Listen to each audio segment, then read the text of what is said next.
अवधूत चिंतन श्री गुरुदेव दत्त उपाय आणि उपासना या यूट्यूब चॅनलवरती मी तुमचं स्वागत करते। मराठी वर्षातील शेवटचे गुरुप्रदोष व्रत उद्या म्हणजे 27 मार्च 2025 या दिवशी आले आहे। गुरुवारच्या दिवशी प्रदोष आल्यामुळे याला गुरुप्रदोष व्रत असे म्हणतात। चला तर जाणून घेऊया या शुभ दिवशी भगवान शिवशंकर यांचे कोणते उपाय करायचे ते या व्हिडिओमध्ये आपण आज बघणार आहोत। या दिवशी उपाय केल्याने आपल्याला मनोइच्छित फळ प्राप्ती होते, घरामध्ये सुख समृद्धी येते, मुलांची प्रगती होते। या शुभ दिवशी कोणते खास उपाय करावे ते बघूयात।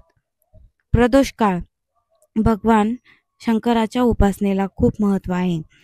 प्रदोष काळात केलेल्या पूजा, सेवा, उपाय, नामस्मरण हे लवकर भगवान शंकरांपर्यंत पोहोचतात आणि भगवान शंकर आपल्यावर लवकर प्रसन्न होतात, आपल्या सर्व इच्छा पूर्ण करतात।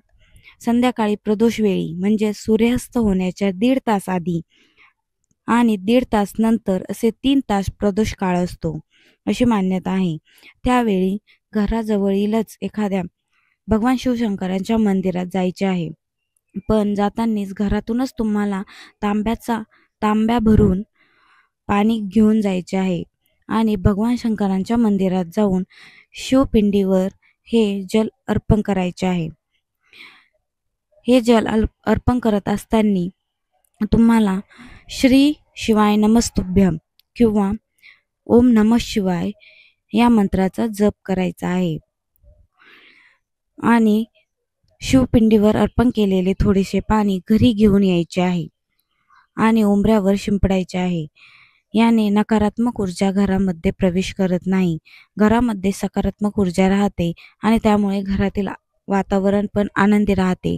हा सोपा उपाय करून तुम्ही निगेटिव्ह एनर्जी घरापासून लांब ठेवू शकता। त्यामुळे उद्या हा सोपा उपाय करायला अजिबात विसरू नका। भेटूया नवीन उपाय आणि उपासना घेऊन।